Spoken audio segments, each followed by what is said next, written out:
오늘 우리에게 주신 하나님 말씀은 요한계시록 3장 7절로부터 13절 말씀입니다.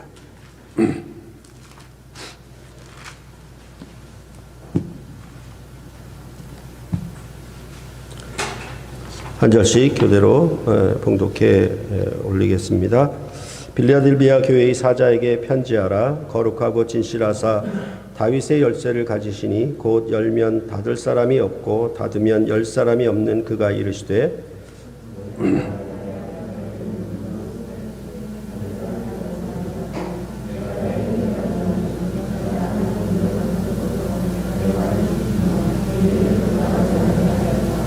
보라, 사탄의 회당 곧 자칭 유대인이라 하나 그렇지 아니하고 거짓말하는 자들 중에서 며칠 내게 주어 그들로 와서 내 발 앞에 절하게 하고 내가 너를 사랑하는 줄을 알게 하리라.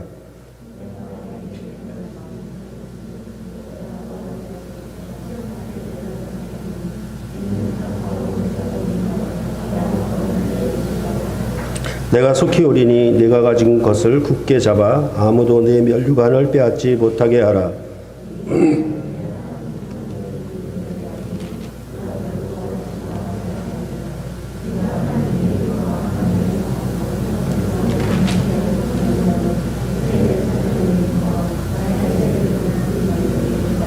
함께 읽겠습니다. 귀 있는 자는 성령이 교회들에게 하시는 말씀을 들을지어다. 아멘.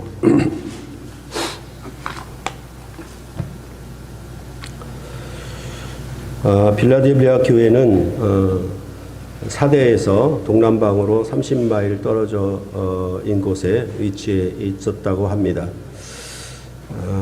빌라델비아는 무시아, 리디아 그리고 부르기아로 이어지는 무역로가 만나는 지점이었기 때문에 동쪽으로 들어가는 관문이라는 명칭을 얻었습니다. 이게 그 동서간의 요충지였기 때문에 따라서 상업적으로 매우 중요한 도시가 될 수 있었습니다. 이 빌라델비아 교회는 주님 오시기 전 2세기에 버가모 왕조의 아탈로스 2세가 왕의 형에 대한 사랑의 표시로 건립된 도시라고 전해져 내려오고 있습니다. 그래서 그의 이름이 빌라델비아, 미국에도 이 주가 있죠. 필라델피아, 그렇죠? 이 주가 있죠. 그것은 형제의 사랑이라고 하는 이름으로 명명이 되었다라고 합니다. 요한계시록의 7교회 중에서 빌라델비아 교회와 사대 교회는 책망이 없는 교회입니다. 그리고 두 교회 모두 그 도시들에 있었던 유대교 공동체로부터 심각한 위협을 받고 있었다는 것이 흥미롭습니다. 지난 주일에 보았던 사대 교회는 충성된 자가 불과 몇 명에 지나지 않았지만은 빌라델비아 교회는 교회 전체가 충성된 자임을 나타내 주고 있습니다.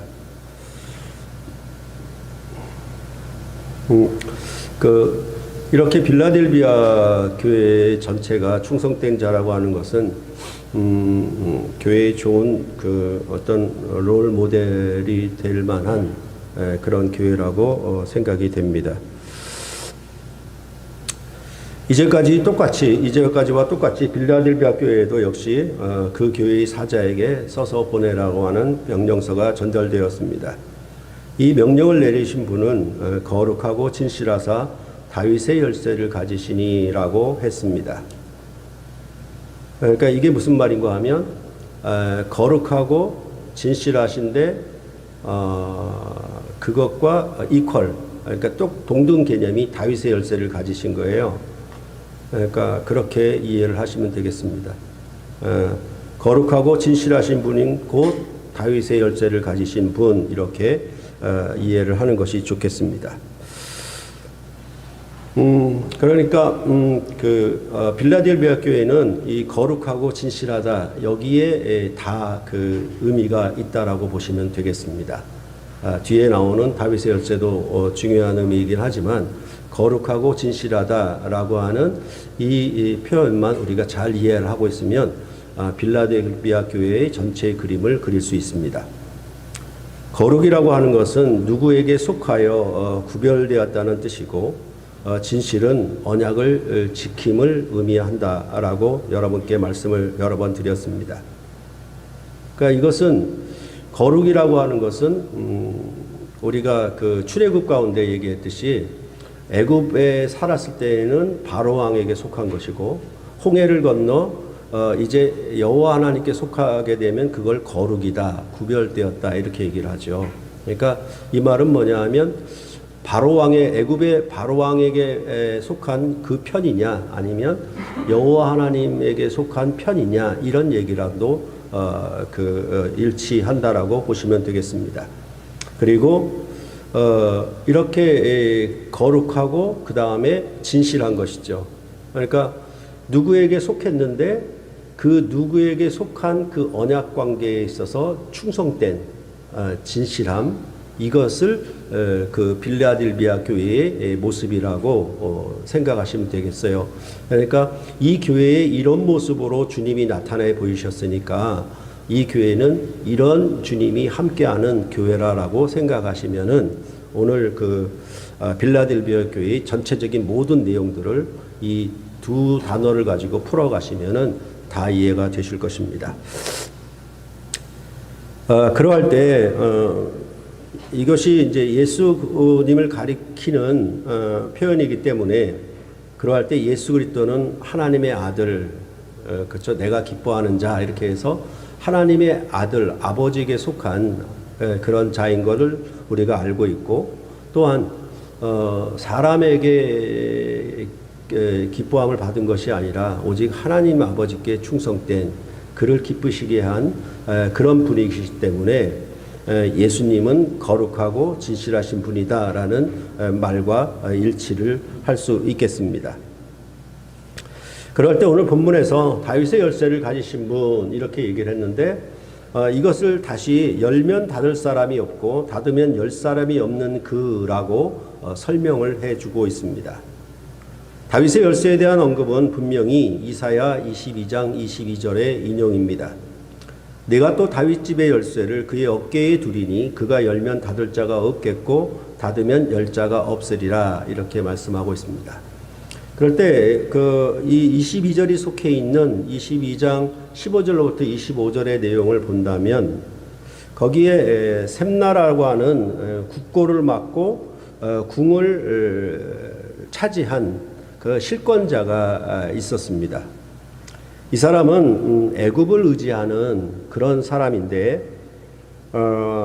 이 다윗 성에다가 자기 묘실을 만드는 거예요.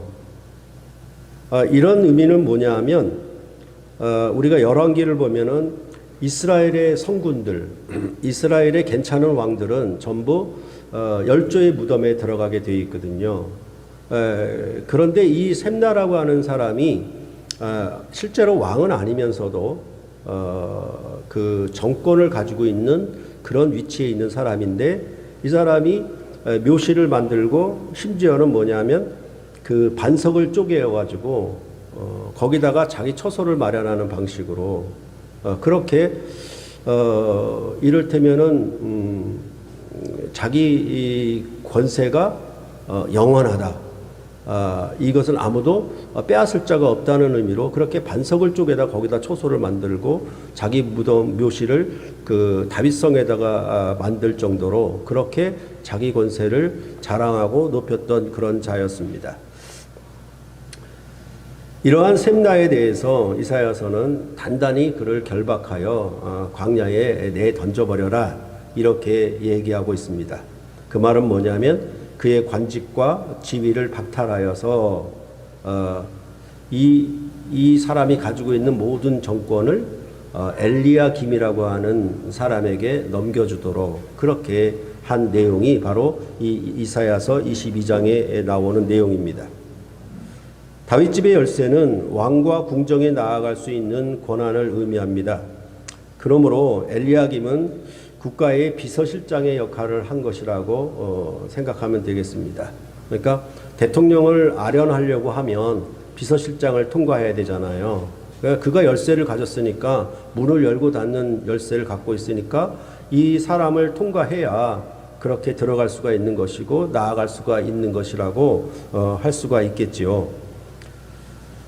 이런 고난은 이사야서에서는 못이 단단한 곳에 박힘같이 견고하며 영광이 그 후손과 종지로부터 항아리에 이르는 모든 그릇에까지 걸리도록 그렇게 엘리야김에게 큰 축복을 하나님이 허락하여 주셨습니다. 그러니까 그 그릇 종지 하나까지라도 영광이 있는 거죠.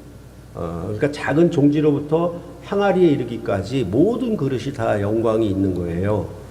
그렇게 그 엘리야김에게 뭐냐면 마치 그 못을 단단히 박아서 빠져나오지 못하는 것처럼 그 권세가 그렇게 단단하게 될 것이고 그 영광은 마치 그릇들에게까지라도 영광이 함께할 것이라고 그렇게 이 엘리야김에게 셈나에게 그 관직과 지위를 박탈하여서 그에게 넘겨주면서 엘리야김에게 이렇게 축복한 것이 바로 22장의 내용이라고 할 수 있습니다.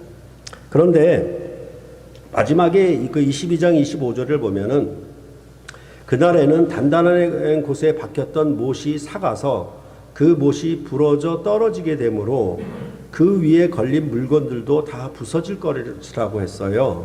그러니까 종지와 항아리가 다 이게 어떤 우리도 그릇을 갖다 못에 이렇게 박아서 걸어놓기도 하잖아요. 그런 것처럼 그런 건데 이게 세월이 오래 가니까 못이 녹이 슬어가지고 삭아가지고 못이 부러져 떨어지니까 그릇도 떨어져 부서지게 되는 거죠. 그러니까 단단하게 박혀긴 했는데 이것은 아주 영원한 것은 아니다라는 의미로 마지막에 이 이사야서는 이 엘리야김에게 준 그런 권세, 정권에 대해서 이런 방식으로 예언을 하고 있었다라고 우리가 먼저 생각을 하면 되겠습니다. 그럴 때 이 이사야 22장 22절은 마태복음 16장 19절에서도 인용을 했죠. 내가 천국 열쇠를 내게 주리니 내가 땅에서 무엇이든지 매면 하늘에서도 매일 것이요 내가 땅에서도 무엇이든지 풀면 하늘에서도 풀리리라 하시고, 이것은 베드로가 너희는 나를 누구라 하느냐라고 예수님이 물었을 때 주는 그리스도시요 살아계신 하나님의 아들이라고 고백을 하니까 예수님이 베드로에게 천국 열쇠를 주신다라고 말씀하신 것입니다. 그러니까 여기는 보면은 다윗집의 열쇠가 천국 열쇠로 바뀌었죠. 여기서 베드로는 제자들의 대표이기 때문에 교회를 대표한다라고 볼 수 있습니다. 이것은 개인에게 주어진 그런 권세가 아니라 베드로가 수석 사도이기 때문에 제자들은 전체적으로 교회를 대표하는 것으로 보아서 이 베드로에게 주신 이러한 것은 곧 교회에게 주신 것이라고 할 수 있겠습니다. 왜냐하면 예수님께서 너는 베드로라, 여기도 반석이죠. 그렇죠? 여기도 반석이죠. 그러니까 그 아까 그 셈나가 반석을 쪼개가지고 거기다 처소를 만든 것처럼 그렇게 너는 베드로라, 내가 이 반석 위에 내 교회를 세우리니 이렇게 말을 하는 것이죠. 음부의 권세가 이기지 못하리라 하였기 때문에 이것은 이 베드로 위에 이 반석 위에 내 교회를 세운다라고 했으니까 이것은 교회에게 주시는 그런 권세를 얘기한다라고 볼 수가 있겠습니다. 그러면 예수님은 어떻게 이 천국 열쇠를 가지시게 되었는가? 이것에 대해서 요한계시록 1장 18절에 이미 말했습니다. 곧 살아있는 자라 내가 전에 죽었었노라 볼지어다 이제 세세토록 살아있어 사망과 음부의 열쇠를 가졌노니 라고 말씀하고 있습니다. 그러니까 아까 말씀드린 것처럼 예수님은 어떻게 해요? 하나님의 아들로서 하나님 아버지의 뜻, 그 뜻에 죽기까지 충성하여서 죽고 부활하심으로 이 천국 열쇠를 가지시게 된 것이죠. 그게 바로 거룩하고 진실하다라고 앞서 말씀드린 것과 같은 의미인 것입니다. 그렇기 때문에 요한계시록 오늘 본문의 문맥에서 예수님께서 다윗의 열쇠를 갖고 계시는 것은 그분을 하나님 나라 곧 새 예루살렘에 들어가게 하는 권세를 갖고 계시는 다윗의 후손 메시아로 묘사하고 있다라고 보시면 되겠습니다. 이사야가 다윗의 열쇠를 가진 엘리야금은 유다와 예루살렘을 다스리는 권세를 가진다고 말했던 그곳에서 요한계시록은 그리스도가 모든 영역의 사람들을 하나님의 왕국과 새 예루살렘으로 인도하신다라고 말씀하고 있는 것입니다. 그러니까 이 유다와 예루살렘의 그 정권을 잡은 자가 엘리야김이거든요. 그것이 아버지로부터 자손에 이르기까지 아버지가 되는 그 영광을 누릴 것이라고 했고, 아까 말씀드린 것처럼 종지로부터 항아리까지 모든 그릇이 영광에 이르도록 그렇게 하였는데, 이 이사야서의 예언의 말씀을 가져오면서 어떻게 바꿨냐면, 이제 예수님은 천하 만민의 왕으로 오르셔서 그의 죽고 부활하심을 통해서 천국 열쇠를 가지신 분, 이렇게 말씀을 하고 있는 것입니다. 그러니까 단순히 유다와 예루살렘을 통치하는 그런 권한이 아니라 천하 만민을 다스리는 그런 권한을 가지신 것을 천국 열쇠를 가지셨다라고 그렇게 표현을 하고 있는 것입니다. 이러한 권한을 가지신 주님께서 8절에 볼지어다 내가 내 앞에 열린 문을 두었을 때 능히 닫을 사람이 없으리라고 하시며 빌라델비아 교회에 열린 문을 두셨다라고 말씀하고 있습니다. 왜 이렇게 하셨을까? 이 부분에 대해서 그것은 바로 빌라델비아 교회의 행위를 아시기 때문이라고 말씀하고 있습니다. 빌라델비아 교회에서도 다른 교회들처럼 역시 내가 내 행위를 아노니라고 말을 했습니다. 그러면 빌라델비아 교회의 어떤 행위를 아신 것인가? 8절에 보면 내가 작은 능력을 가지고서도 내 말을 지키며 내 이름을 배반하지 아니하였도다라고 그 행위를 말하고 있습니다. 그러니까 우리가 조금 요 문장 순서가 이게 그 앞뒤가 조금 바뀌었어요. 뭐냐하면 네 행위를 알고 네 행위가 이러하니 열린 문을 두겠다, 이렇게 하면 순서가 맞죠. 근데 그게 아니라 열린 문이 앞으로 와버렸어요. 그 말은 뭐냐 하면 이 열린 문을 두신 것에 대해서 굉장히 강조를 하고 있고, 이것이 굉장한 큰 권한이라는 거 하는 것을 이 요한계시록 저자는 앞세우고 있는 것이죠. 그러니까 문장이 도치가 됐는데 그걸 앞에 내세움으로 열린 문을 두신 것을 매우 강조하는 겁니다. 원래 순서는 네가 이렇게 했으니 이걸 준다라고 하면 되는데, 그게 아니라 먼저 준 것을 얘기하고 그것에 대해서 왜 주셨는가를 뒤에 설명하니까 이것은 좀 강조점이 매우 다르죠. 그렇죠? 그런 점들을 우리가 조금 더 유념을 해야 될 것이고, 그랬을 때 이 어느 주석가는 빌라델비아 교회가 아주 작은 교회였으며 도시에 큰 영향력을 행사하지 못한 교회였을 것이라고 추정을 합니다. 그래서 이 빌라델비아 교회는 버가마 교회와 같이 충성된 증인 안디바이라고 하는 그런 거룩한 그 어떤 순교자가 없어요. 그리고 에베소 교회처럼 거짓 사도들도 드러낸 일이 없어요. 그러니까 유독 그 진리, 이 가르침이 강한 그런 것도 없어요. 두아디라 교회처럼 큰 사역을 하는 것도 아닌 곳이었어요. 이렇게 네가 작은 능력을 가지고도라고 했을 때 이것은 일곱 교회랑 비교를 해보면 이 빌라델비아 교회가 어떻게 작았다라는 점도 우리가 한편으로 이해할 수가 있을 것입니다. 그런 가운데서도 이 빌라델비아 교회는 예수님의 말씀을 지켰다, 그리고 그의 이름을 배반하지 않았다라고 말씀을 하고 있는 것입니다. 그러면 이제 열린 문을 두셨다라고 했으니까 열린 문이라고 하는 건 뭐냐? 이것을 효과적인 전도의 문이 열린 기회라고 그렇게 해석하는 사람들이 있습니다. 그리고 천국에 들어가는 보장으로 풀이하는 그런 경우도 있습니다. 하지만 저는 그 열린 문을 9절에서 설명하고 있다고 봅니다. 보라, 사탄의 회당 곧 자칭 유대인이라 하나 그렇지 아니하고 거짓말하는 자들 중에서 며칠 내게 주어 그들로 와서 내 발 앞에 절하게 하고 내가 너를 사랑하는 줄을 알게 하리라 라고 말씀한 내용의 열린 문에 그 내용이 있다라고 보는 것이죠. 빌라델비아는 유대인의 회당이 있었는데 그 규모도 상당했던 모양입니다. 그에 비하여 빌라델비아는 아주 작았습니다. 그런데 그 유대인들 중 몇 사람이 빌라델비아 교회의 발 앞에 절을 하게 된 것입니다. 그리고 그들이 고백하기를 하나님이 유대인의 회당 편이 아니라 빌라델비아 교회 편이라는 것, 즉 하나님이 사랑하시는 곳은 바로 유대인의 회당이 아니라 빌라델비아 교회라고 하는 것을 알게 된 것이라고 말씀하고 있는 것이에요. 그러니까 그러니까 보통 그렇잖아요. 지금도 그렇죠. 우리가 대형 교회를 다닌다라고 하면 그 뭐 어깨가 이게 뭐 뽕이 들어가고 뭐 이게 으쓱하고 뭐 그렇게 하고 그래서 작은 교회를 무시하고 막 그렇게 할 거 아니겠습니까? 그런데 그렇게 이 빌라델비아 도시에서 큰 영향력이 있는 종교적이고 경제적인 그런 영향력이 있는 그 유대인의 공동체의 몇 사람이 이 작은 능력의 빌라델비아 교회를 향하여 너희 가운데 정말 하나님이 너희 편이시구나, 하나님이 너희를 사랑하시는구나 라고 엎드려 절하게 되었다라는 것입니다. 이 말은 뭐냐 하면 그 유대인 중 몇 사람이 이 빌라델비아 교회 열린 문을 통해서 천국에 들어오게 되었다라는 의미도 된다라는 것입니다. 그렇기 때문에 이 열린 문이라고 하는 것의 의미를 여러분들은 이 구절에서 찾으면 매우 좋겠습니다. 그래서 이것은 마치 사도행전 6장 7절과 같은데 하나님의 말씀이 점점 왕성하여 예루살렘에 있는 제자의 수가 더 심히 많아지고 허다한 제사장의 무리도 이 도에 복종하니라 라고 말씀했죠.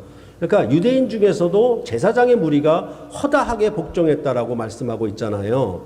그런데 이 배경은 뭐냐면 사도들이 옥에 갇히고 매맞고 위협을 당하고 능욕을 당한 가운데에서 이 말씀들이 나오고 있는 거예요. 그러니까 어떻게 보면 굉장히 약하잖아요. 작은 모습이고 세상에 아무런 권세가 없이 그렇게 핍박을 받는 그런 상황인데 오히려 보다 말씀은 왕성해지고 허다한 제사장의 무리가 복종하게 되었다라고 하는 그런 내용과 같이 이 열린 문으로서 빌라델비아 교회가 그런 역할을, 그런 권한을 갖고 있다라고 말을 하고 있는 것입니다. 그러할 때 이 빌라델비아 교회의 능력은 3장 10절에 더 잘 나타나 보입니다. 네가 나의 인내의 말씀을 지켰은즉, 이것이 바로 그 능력입니다. 역사와 전통을 가지고 있는 유대인의 회당과 이제 생겨난 기독교 곧 빌라델비아 교회를 비교하면 얼마나 이 교회가 작은지 알 수가 있을 것입니다. 앞서 말씀드린 것처럼 도시 안에서의 영향력도 매우 작았을 것입니다. 그럼에도 빌라델비아 교회는 인내했습니다. 인내라고 하는 것은 시간적인 개념이 따라오는 것이죠. 그러니까 오래 괴롭힘을 당했을 것입니다. 그런 가운데서도 끝까지 예수님의 말씀을 지키고 그의 이름을 배반하지 않았다라고 말씀을 하고 있는 것입니다. 그렇기 때문에 예수님도 빌라델비아 교회를 지킬 것이라고 약속하셨습니다.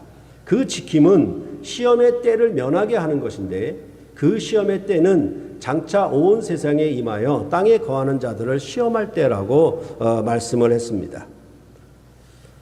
이 요한계시록 3장 10절은 그리스도가 재림하는 때와 관련된 전천년설과 후천년설에 대한 현재의 논쟁에서도 매우 뜨거운 논란이 되는 그런 본문 말씀입니다. 그래서 3장 10절을 요한계시록 모든 구절 가운데 가장 세밀하게 주석을 요하는 말씀 가운데 하나입니다. 특별히 세대주의 입장에서 볼 때 요한계시록에서 가장 중요한 구절이기 때문에 그렇습니다.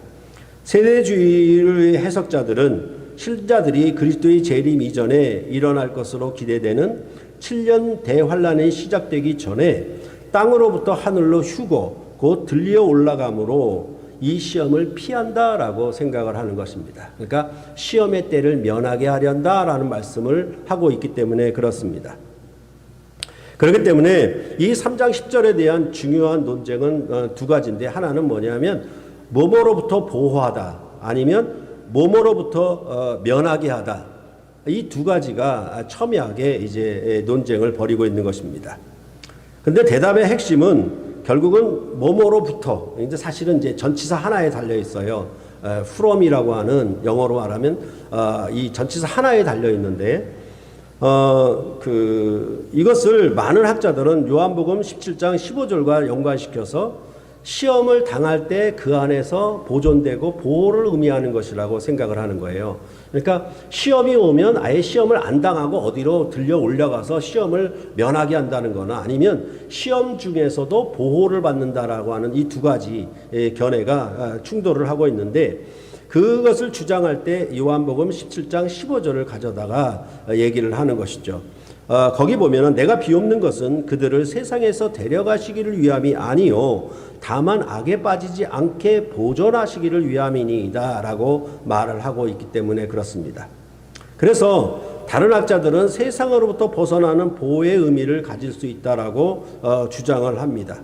그래서 언어로 보아서는 두 해석이 모두 가능하고 또 그러할 때는 항상 문맥에 따라서 이것이 어느 쪽의 개연성이 더 큰지 그것을 우리가 정하는 것이 매우 중요한 관점이라고 할 수 있겠습니다. 이것을 가려내기 위해서는 시험의 때의 의미를 결정하는 것이 본질적인 해결책이 됩니다. 물론 장차 또 온 세상에 임함 땅에 거하는 자들을 이렇게 볼 때에는 종말에 앞서서 대환란이 일어나기 전에 휴거되어서 이 시험의 때를 면하게 하는 것 그런 것을 가리킨다라고 볼 수가 있습니다. 이 시험하는 때는 그럴 때 구약 배경이 다니엘서 12장 1절과 2절이 되고 있습니다. 그때에 내 민족을 호위하는 큰 군주 미가엘이 일어날 것이요 또 환란이 있으리니 이는 개국 이래로 그때까지 없었던 환란일 것이며 그때에 네 백성 중 책에 기록된 모든 자가 구원을 받을 것이라 땅의 티끌 가운데에서 자는 자 중에서 많은 사람이 깨어나 영생을 받는 자도 있겠고 수치를 당하여서 영원히 부끄러움을 당하는 자도 있을 것이다 라고 말씀하고 있습니다. 그러니까 이건 마지막 때에 관한 얘기거든요. 마지막 때에 관한 얘기를 하고 있는데 여기서 모든 표현이 다 나오는 것이죠. 땅의 티끌 가운데에서 거기서 영생을 얻는 구원을 얻고 수치를 당하는 구원을 못 얻는 그런 얘기가 여기 다 있는 것입니다. 그런데 이것에 대해서 다니엘서 12장 10절은 뭐라고 얘기하냐면 거기서는 시험의 때를 면하여 휴거한다라는 개념이 없어요. 이게 뭐라고 얘기하냐면 많은 사람이 연단을 받아 스스로 정결하게 하며 희게 할 것이나 악한 사람은 악을 행하리니 악한 자는 아무것도 깨닫지 못하되 오직 지혜 있는 자는 깨달으리라 라고 말씀하고 있는 거예요. 그러니까 시험을 받아서 연단을 받아서 정결케 된다는 의미로 얘기를 하고 있는 거예요. 그러면 이것은 시험의 면제로 보기보다는 오히려 시험 속에서의 보호 그거 요한복음 17장 15절의 말씀과 연관돼서 보는 것이 더 낫다라고 생각을 하는 것입니다. 그럴 때에 우리가 일반적으로 하나님 나라로서 왕은 항상 왕권이라고 하는 권세를 가져야 되죠. 그 왕권을 가지고 어떻게 되냐면 자기 백성을 보호해야 되거든요. 이게 두 가지 굉장히 중요한 요소라고 말씀드렸죠. 그러니까 뭐냐 하면 자기 백성에게 생명을 주는 권세가 있어야 되고 그래서 광야에 출애굽 때 광야에서 만나와 반석에서 나는 물 그렇게 주는 것을 왕이 백성을 위하여서 그 생명과 재산을 반드시 지켜줘야 되는 것이 왕권이잖아요. 그렇죠? 그리고 나서 또 하나는 뭐냐 하면 그 자기 백성을 보호하는 일이에요. 이를테면 애국 군대가 뒤쫓아오는데 구름 기둥과 불 기둥으로 자기 백성을 보호하는 역할을 해줘야죠. 그러니까 이것은 그냥 애국 군대가 쫓아오니까 그냥 구름을 타고 딱 어디 면에 올라갔다는 얘기가 아니라 이 시험을 당하는데 거기서 하나님이 어떻게 구름 기둥과 불 기둥으로 보호하셨는가 이건 매우 중요한 거예요. 그렇죠? 그러니까 이것은 세상에 있어서 여러분들이 이제 대통령 선거를 눈에 앞에 두고 있지만 왕권은 이런 부분이 매우 중요하다는 것을 여러분들이 항상 인식을 해야 합니다. 그렇죠? 그러니까 여하튼 이런 두 가지 요소를 우리가 좀 더 생각해 볼 필요가 있다라는 것입니다. 그러면 빌라델비아 교회는 이렇게 그 능력, 작은 능력인데 인내의 말씀을 지킨 것인데 이것을 언제까지 유지를 해야 되느냐? 이것에 대해서 3장 11절에 말하죠. 내가 속히 오리니 네가 가진 것을 굳게 잡아 아무도 내 면류관을 빼앗지 못하게 하라 라고 말씀하고 있습니다. 빌라델비아 교회가 가진 것은 바로 인내의 말씀을 지켰다는 것입니다. 그 말을 바꾸면 3장 11절에서 굳게 잡으라는 말씀과 서로 연결이 됩니다. 그리고 내가 속히 오리니라는 말씀은 요한계시록에서 주님의 재림을 의미하는 그런 표현입니다. 그리고 면류관도 종말의 상급을 의미합니다. 그러므로 작은 능력에도 불구하고 빌라델비아 교회가 인내의 말씀을 굳게 잡아 면류관을 빼앗기지 않도록 더욱 지키라고 권면하는 것으로 보는 것이 좋겠습니다. 그러니까 이것은 이제 승리의 월계관이니까 마치 이런 경주자로서 달리기를 할 때에 마지막 승리할 때 그 승리의 월계관을 얻는 것처럼 이 교회가 인내의 말씀을 가지고 이를테면 뭐 마라톤 경기에서 지구력을 갖는 것처럼 그렇게 끊임없이 계속해서 인내하는 말씀으로 계속 지켜서 주님 오실 때에 그 면류관을 빼앗지 못하도록, 다시 말해서 그 셈나에게 가지고 있던 권위와 권한을 빼앗아서 엘리야김에 주었는데 그런 권한을 전혀 빼앗기지 않도록 면류관을 빼앗기지 않도록 해라, 이렇게 이 교회에 말씀을 하고 있는 것입니다. 이런 전투에 승리하는 자에게 주어지는 상급에 대해서 12절에 말하고 있습니다. 이기는 자는 내 하나님 성전의 기둥이 되게 하리니 그가 결코 다시 나가지 아니하리라. 내가 하나님의 이름과 하나님의 성 곧 하늘에서 내 하나님께로부터 내려오는 새 예루살렘의 이름과 나의 새 이름을 그 위에 기록하리라 라는 것입니다. 이기는 자에게 주시는 상급을 두 가지로 얘기할 수 있어요. 하나는 뭐냐면 성전의 기둥이 된다라고 하는 것이고, 그 기둥들의 이름을 새기게 한다는 것입니다. 이것이 빌라델비아 교회에게 주는 상급입니다. 그 성전의 기둥이 되게 했다는 의미도 곧이어 설명을 하고 있습니다. 그가 결코 다시 나가지 아니하리라 라는 뜻입니다. 사도 바울은 기둥이라는 용어를 예루살렘 교회의 지도자들을 나타내는 은유로 사용한 적이 있습니다. 그래서 갈라디아서 2장 9절에 보면 또 기둥같이 여기는 야고보와 게바와 요한도 내게 주신 은혜를 알므로 나와 바나바에게 친교로 약수를 했으니, 이렇게 말하기도 했습니다. 오늘 본문의 성전의 기둥에 대해서도 여러 가지 견해들이 있어요. 솔로몬의 그 두 기둥, 성전의 기둥에 그 이름을 새기는 거, 갑자기 생각이 안 나네. 하나는 보아스인데 이렇게 새기는 거, 그리고 뭐 로마의 황제들의 궁이나 신전에 기둥에다 이름을 새기는, 문양을 새기는 거, 막 그런 식으로 전부 여러 가지 견해들이 굉장히 많이 있습니다. 그런데 이 성전의 견해에 대해서 여러분들이 그 파르테논 신전 알잖아요. 그것은 BC 5세기에 지어졌으니까 지금까지 남아있는 것은 거의 기둥들만 남아있어요. 그러니까 이것은 성전의 기둥같이 된다는 것은 견고하다는 의미다, 그런 의미라고 해석을 하는 경우도 있습니다. 그런데 저는 기둥에 대해서 설명할 때 결코 나가지 않는다라는 말로 풀이를 해야 바른 해석이라고 생각을 합니다. 그래서 저는 다시 이사야 22장의 셈나와 엘리야김의 역사적 배경을 고려하여 그의 권한, 곧 왕의 비서실장의 권한이 빼앗기지 않는 것, 그것이 성전의 기둥이라고 저는 생각을 합니다. 왜냐하면 성전의 기둥은 굉장히 중요한 역할을 하고 있죠, 성전 안에서. 그리고 나가지 않으면 권한을 빼앗기지 않는다라는 의미로 해석을 하고 있습니다. 그리고 이 기둥에 이름을 새깁니다. 하나님의 이름, 새 예루살렘의 이름, 그리고 주님의 이름, 이 세 가지가 기록이 됩니다. 여러분들도 아시는 것처럼 보통 표창장을 받을 때 그 표창장에 누구의 이름이 새겨졌는가에 따라서 그 표창의 권위가 매우 다르게 되죠.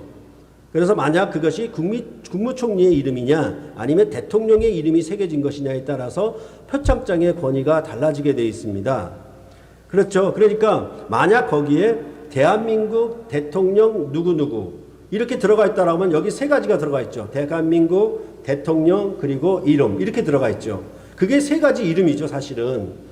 이런 방식으로 기둥들의 세 가지 이름이 새겨져서 그 권위를 나타내는 것이라고 우선은 보는 것이 좋겠습니다.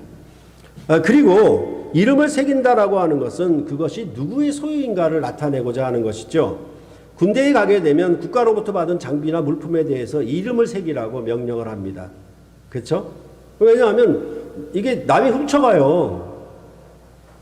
내 철모도 막 훔쳐가거든. 왜냐하면 그 신입 훈련병이나 이렇게 막 입대한 이등병들은 그 정부에서 지급받은 물품들이 전부 A급이잖아. 새 거잖아요. 그러니까 고참들이 자는 순간에 제 철모를 바꿔치기 해버렸어요. 자기가 쓰는 거 줄도 다 끊어져 버린 걸로. 그러니까 뭐라고 할 말도 없어요. 이름 3개도 가져간다니까요. 여하튼 이런 이름을 새긴다라고 하는 것은 바로 이렇게 내 소유다라고 하는 것을 나타내는 그런 하나의 방편이기도 합니다. 그래서 빌라델비아 교회가 주님의 이름을 배반하지 않으므로 유대인이 와서 빌라델비아 교회에게 주님이 이 교회를 사랑하는 줄 알게 하는 것, 이것과 연결이 된다라고 봐요.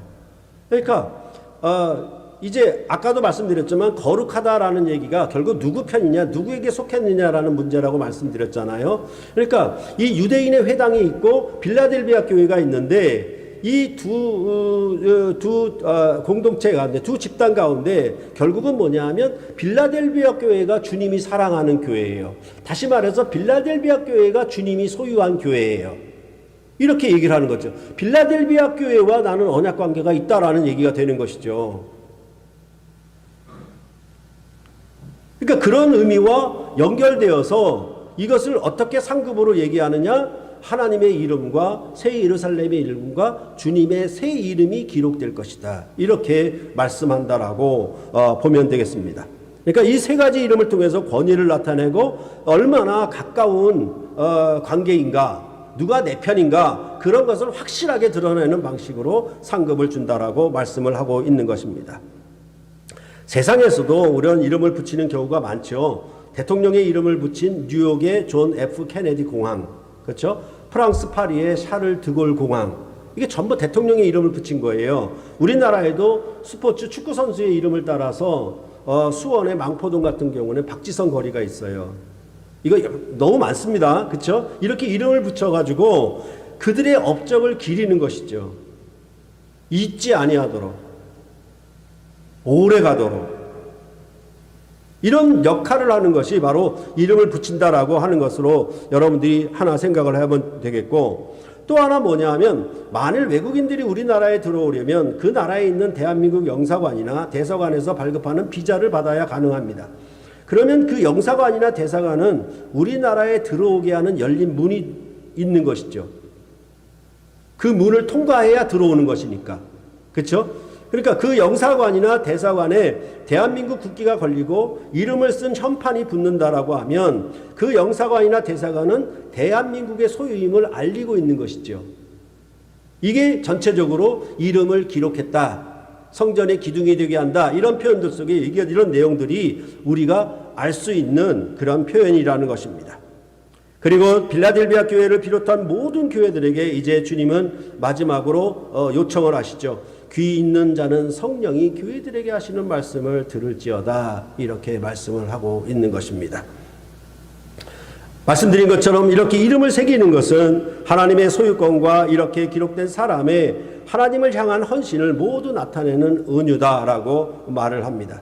아마 이 말의 구약적 배경은 출애굽기 28장 36절로 38절의 인용보다는 조금 먼 개념이죠. 암시보다도, 힌트보다도 조금 가까운 개념이긴 한데, 하여튼 이 출애굽기 9절에는 금패에 여호와께 성결이라고 새겨 아론의 대제장 관 위, 곧 아론의 이마 위에 매달라는 지시가 나옵니다. 그러니까 이마 전면에다가 관을 쓰고 그 관 위에다가 뭐냐 하면 여호와께 성결이라고 이 패를 붙이게 돼 있어요.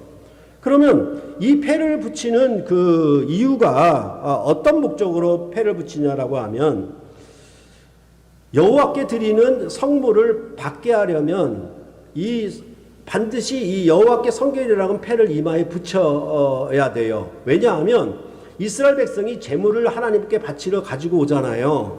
그러면 그 제물이 하나님 앞에 들어갈 만한 것인지, 하나님이 식사할 만한 것인지, 하나님이 식사하지 못할 만한 것인지, 이 패를 쓴 자가 검열을 하는 거죠. 판단을 하는 거죠. 그러니까 이 제물이 들어간다라고 하는 얘기는 결국은 드린 자가 함께 들어가는 것이거든요. 하나님의 성전에 같이 들어간다는 의미이기 때문에 제물이 통과하느냐 마느냐, 마치 영사관에서 비자를 주느냐 마느냐 이렇게 얘기하는 것처럼 대제사장은 이런 권한을 갖고 있는 거예요. 이 제물에 대해서 이게 정결한 것인지 정결하지 않은 것인지, 하나님이 드실 만한 것이 아닌지, 그렇죠? 그렇게 되어 있는 거죠. 예전에 기미상궁처럼 한번 먹어보는 거죠. 독이 있는지 없는지. 그런 것도 역시 같은 역할이라고 보면 되겠죠. 이것은 외국의 수입품이 우리나라에 들어오면 검사 과정을 거치는 것과 똑같아요. 거기도 문이 있는 거죠. 그렇죠? 그래서 검사에서 이것이 부정한 수입품인지 아닌지, 밀수품인지 아닌지 그것을 검사하도록 되어 있는 거예요. 그런 역할이 지금 여호와께 성결이라고 그 이름을 여기다 명패에 새기도록 되어 있는 것입니다. 이 패를 붙이고 성물을 드리게 되면 여호와께서 받으시게 되고, 그렇게 되면 이 드리는 성물 안에서 여호와 하나님과 백성이 안심하고 서로 교제할 수 있게 되어 생명을 누리게 되는 것입니다. 제사장이 제물에 흠이 있는지 없는지 판단하는 역할을 하기 때문입니다. 대제사장의 판단을 통과하게 되면 그 제물과 하나 된 이스라엘 백성은 하나님의 성전에 들어가 하나님과 교제하는 생명을 누릴 수 있게 될 것입니다. 그럴 때 이런 의미로 요한복음 17장에 예수님은 대제사장적인 기도를 하셨는데, 교회는 아론의 대제사장적인 옷을 입는 것이 아니라 그리스도와 같은 하나님의 아들의 옷을 입는다라고 말씀을 했습니다. 그러면서 대제사장의 옷인 에봇을 만드는 재료와 성막의 재료가 일치해요. 그러니까 대제사장 이런 복장이 있으면, 그렇죠? 이게 마치 그 에봇은 당이와 같다 그랬잖아요. 궁녀들이 입는 어떤 당이 이렇게 손 넣는 거 있잖아요. 그렇죠? 앞에 이렇게 앞 가리개처럼 음식점에 가면 이거 하나 이렇게 뒤집어 쓰는 거 있잖아요. 그런 것처럼 이렇게 있는데 거기에 손 넣는데 이 에봇에 만드는 재료가 성막의 재료랑 일치해요. 그러니까 이 대제사장의 복장은 뭐냐면 곧 내가 성전이라는 의미도 갖고 있는 것입니다. 그러니까 대제사장이 이것을 드려버리느냐 말하느냐 이렇게 판단할 때에는 바로 성전에 들어가느냐 말하느냐 그런 권한이 바로 이 대제사장에 주어진 것이라고 말씀을 하고 있는 것입니다. 그것을 어떻게 말하냐면 예수님은 아버지와 내가 하나인 것 같이 저희도 우리와 하나가 되게 하옵소서라고 기도를 해요. 아버지와 아들이 하나인 것처럼 저희 제자들도 하나가 되게 해달라고 얘기를 해요. 그런데 무엇으로 하나가 되게 하느냐? 그렇게 얘기를 했을 때 세상에 있는 제자들이 진리로 거룩하게 해달라고 기도를 하셔요. 근데 그 진리는 성령이잖아요. 진리의 성령을 교회에 부으셔서 교회가 주님의 성전이 되게 하신 것이죠. 그럴 때에 예수님은 어떻게 진리로 거룩하게 되는 것이냐라는 것에 대해서 요한복음 17장 23절에 이렇게 또 기도를 합니다. 곧 내가 그들 안에 있고 아버지께서 내 안에 계시어 그들로 온전함을 이루어 하나가 되게 하려 함은 아버지께서 나를 보내신 것과 또 나를 사랑하심 같이 그들도 사랑하신 것을 세상으로 알게 하려 함이로소이다 라고 말씀하고 있습니다. 그러니까 교회가 하나님 나라를 열고 닫는 문이에요. 문인데 이 교회가 그 열린 문의 역할을 하는 것이죠. 그렇죠? 하는 것이며 아울러 뭐냐 하면 유대인의 회당에 속하였던 자들이 와가지고 빌라델비아 교회에게 절했잖아요. 그래서 하나님이 사랑하는 줄 안다라고 그렇게 고백하게끔 했잖아요. 그 말은 뭐냐 하면 이 교회가 정말 세상으로부터 작고 보잘것없고 핍박을 당하고 능욕을 당할지언정 이 교회가 하나님의 나라에 들어가게 하는 열린 문의 역할을 하는 것은 뭐냐면 여기에 하나님의 사랑이 있는 거예요. 하나님의 사랑이 있는 거예요. 그것이 바로 진리의 성령으로 하나가 되는 것이죠. 그래서 이 교회가 뭐냐 하면 교회가 사랑의 공동체라는 것. 그래서 하나님의 사랑이 거기 있다는 것. 즉 뭐냐 하면 이렇게 아주 작은 능력에도 불구하고 인내하면서 말씀을 지켰다라고 하는 것은 바로 이 빌라델비아 교회가 작은 규모이면서도 사랑의 공동체를 유지하고 있었기 때문에 그냥 큰 대형 교회에서 이름도 서로 모르고 교회를 이루는 거 하고 작은 규모에서 사랑의 공동체를 이루는 거 하고는 다르겠죠. 그렇기 때문에 예수님은 이 교회에게 제사장적인 권한을 주시고 이 제사장적인 권한을 어떻게 세상으로 하여금 알게 하셨는데 그것은 바로 아버지와 아들의 사랑이 그 안에 거하는 것을 세상으로 알게끔. 이게 제사장 나라 사역이죠. 이렇게 되어 있는 것입니다. 그렇다면 오늘 말씀을 통해서 성령이 교회들에게 하시는 말씀을 들을지어다 이렇게 얘기했기 때문에 이 말씀을 통해서 우리 새물교회가 귀한 교훈을 가르침을 받아야 하겠습니다. 새물결 교회가 하나님 나라를 들어가게 하는 열린 문이 되어야 하겠습니다. 그러니까 이런 분도 사실은 교회의 구원이지 개인 구원이 아닙니다. 그렇죠? 그런 점에 대해서 분명한 차이를 가지셔야 되고, 유대인의 회당보다 아주 작은 공동체이기는 하지만 주님의 말씀을 지키며 주님의 이름을 배반하지 않는 공동체가 되기를 바라는 것입니다. 작은 능력이긴 하지만 정말 하나님의 소유가 된 표지로서 하나님이 이 새물결 교회를 사랑하심을 나타내기를 바라는 것입니다. 이제까지 새물결 교회는 주의 말씀에 매여 진리를 가르치는 일과 깨닫는 일에 열심을 가져왔습니다. 그리하여 천주교나 대형교회를 다니다가도 그런 곳에 정촉하지 못한 영혼들이 저희 교회 이 작은 교용도체에 와서 진리의 말씀으로 일깨워 든든한 성전의 기둥이 되게 한 일들은 우리 가운데 정말로 많이 볼 수가 있습니다. 어떻게 보면 떠돌고 방황하는 영혼들이었는데 이름 없고 무명한 아주 작은 공동체에 와서 말씀을 깨닫고 기뻐하고 서로 사랑하는 공동체를 이루어갈 수 있다는 그것이 정말로 우리 새물결 교회가 걸어왔던 그런 길이 아닌가 생각을 합니다. 그래서 바로 주님 오실 때까지 우리가 이 인내의 말씀을 굳게 잡아서 정말 주의 이름을 배반하지 아니하고 그 말씀을 계속 신실하게 지켜서 이제 우리 안에, 여러분 안에 모두 다 하나님의 이름과 성전의 기둥이 되고 하나님의 이름과 새 예루살렘 성의 이름과 주님의 새 이름이 기록되기를 바라는 것입니다.